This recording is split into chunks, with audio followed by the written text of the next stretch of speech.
पुरुषोत्तम मास की इस एकादशी पर एक नियम जरूर लेना, मिलेगा आपको 3 सालों की संपूर्ण एकादशियों का फल। जय श्री लक्ष्मी नारायण भक्तों, पुरुषोत्तम मास की यह पवित्र एकादशी अत्यंत दुर्लभ बताई गई है।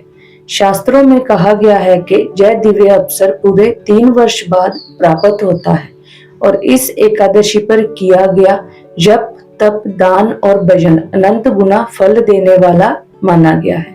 और भक्तों, आज की इस वीडियो में मैं आपको एक ऐसा छोटा सा नियम बताने जा रही हूँ जिस नियम को श्रद्धा से करने पर भगवान नारायण अति प्रसन्न होते हैं और भक्त को मनवांछित फल प्रदान करने की कृपा करते हैं। लेकिन बहुत कम लोग इस दुर्लभ एकादशी का लाभ उठा पाते हैं क्योंकि उन्हें उन सरल नियमों के बारे में पता ही नहीं होता जिन्हें शास्त्रों में भगवान नारायण को प्रिय बताया गया है। अब ध्यान से समझिए भक्तों, इस एकादशी पर जहां तक संभव हो अन्न त्याग का नियम जरूर लें। अब बहुत लोगों के मन में यह प्रश्न आता है कि आखिर एकादशी पर अन्न त्याग क्यों किया जाता है। शास्त्रों में एक सुंदर कथा बताई गई है। कहा जाता है कि एक बार पाप ने भगवान नारायण से कहा कि मुझे पृथ्वी पर कोई स्थान प्रदान कीजिए। तब भगवान ने कहा, एकादशी के दिन तुम अन्न में निवास करो।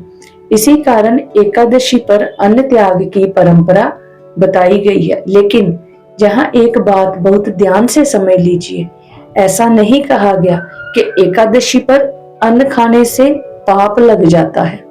शास्त्रों में बताया गया है कि जो पाप व्यक्ति जप, तप, दान, गंगा स्नान और पुण्य कर्मों से अपने कम करता है, एकादशी का अन्न सेवन करने से वह पुराने पाप फिर जागृत हो जाते हैं। इसी कारण एकादशी पर अन्न त्याग का महत्व बताया गया है। और भक्तों, एक बात और समझ लीजिए, जैसे नवरात्रि में कुछ लोग पूरे 9 दिन व्रत रखते हैं, कुछ लोग अपनी श्रद्धा और क्षमता अनुसार केवल अष्टमी या नवमी का व्रत करते हैं, उसी प्रकार अगर हम पूरे वर्ष हर एकादशी का व्रत नहीं कर पाते तो क्या इस पुरुषोत्तम मास की इन 2 पवित्र एकादशियों पर एक दिन अन्न का त्याग हम नहीं कर सकते?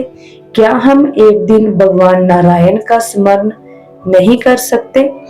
क्या हम एक दिन निंदा, क्रोध और कटु वचन से दूर नहीं रह सकते? और भक्तों, अगर किसी का स्वास्थ्य ठीक ना हो, कोई वृद्ध व्यक्ति हो और छोटे बच्चे हो तो शास्त्रों में उन्हें इस चीज की छूट दी गई है।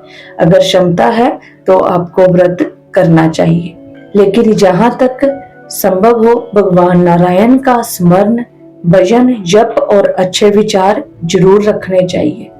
और भक्तों, इस अधिक मास में आने वाली दोनों एकादशियों पर जहां तक संभव हो अन्न त्याग जरूर करें, किसी की निंदा ना करें, कटु वचन ना बोले और जितना हो सके भगवान नारायण का भजन, जप, तप और दान जरूर करें। कहा जाता है कि ऐसा करने से इस पवित्र एकादशी का पुण्य फल अनंत गुना बढ़ जाता है। अब भक्तों, मुझे यह जरूर कमेंट करके बताइएगा कि आप में से कौन कौन इस एकादशी पर यह नियम श्रद्धा से पालन करने वाला है। जय श्री लक्ष्मी नारायण भक्तों।